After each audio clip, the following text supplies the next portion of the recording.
2 সপ্তাহের যুদ্ধবিরতি। মধ্যপ্রাচ্যে আপাতত শান্তি ফিরলেও আসল প্রশ্ন এখন একটাই, কে কিসে রাজি হলো আর কার শর্তে চলছে এই অস্থায়ী শান্তি। কারণ বিশেষজ্ঞরা বলছেন এই চুক্তি যতটা শান্তিপূর্ণ শোনাচ্ছে বাস্তবে ততটাই অস্পষ্ট। টানা 40 দিনের সংঘাতের পর যুক্তরাষ্ট্র ও ইরানের মধ্যে পাকিস্তানের মধ্যস্থতায় 2 সপ্তাহের যুদ্ধবিরতি কার্যকর হয়েছে। এতে আপাতত বড় যুদ্ধের আশঙ্কা কমলেও ভবিষ্যৎ নিয়ে অনিশ্চয়তা এখনও রয়ে গেছে।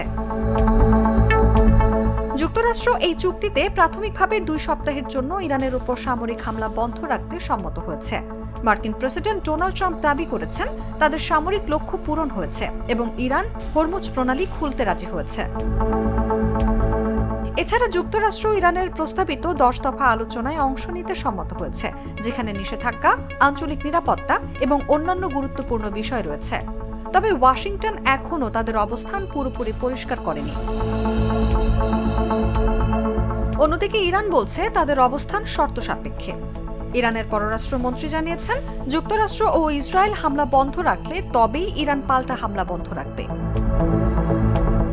ইরানের মূল সম্মতিগুলোর মধ্যে রয়েছে সাময়িক প্রতিক্রিয়া স্থগিত করা এবং হরমুজ প্রণালীতে জাহাজ চলাচল পুনরায় চালু করা। তবে একই সঙ্গে তারা প্রণালীতে নিয়ন্ত্রণ ও ফি আদায়ের মতো কৌশলগত দাবি তুলেছে। এদিকে সবচেয়ে জটিল পরিস্থিতি তৈরি হয়েছে ইসরায়েলকে ঘিরে। দেশটি যুদ্ধবিরতি মানলেও লেবাননে অভিযান অব্যাহত রাখার ঘোষণা দিয়েছে, যা পাকিস্তানের মধ্যস্থতার অবস্থানের সঙ্গে সাংঘর্ষিক। বিশ্লেষকদের মতে এখানেই সবচেয়ে বড় ঝুঁকি, কারণ যুদ্ধবিরতি কি পুরো অঞ্চলে কার্যকর নাকি শুধু কাগজে কলমে সীমিত।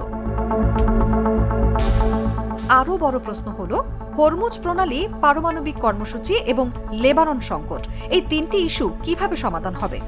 পরবর্তী ধাপে আলোচনা হবে পাকিস্তানের ইসলামাবাদে। সেখানেই ঠিক হবে এই যুদ্ধবিরতি সত্যিকারের শান্তি চুক্তিতে রূপ নিতে পারবে কিনা। একদিকে যুদ্ধ থেমেছে, অন্যদিকে শর্তের যুদ্ধ শুরু হয়েছে, আর সেই শর্তের ভেতরেই লুকিয়ে আছে মধ্যপ্রাচ্যের ভবিষ্যৎ। নিউজ ডেস্ক, জাগো নিউজ।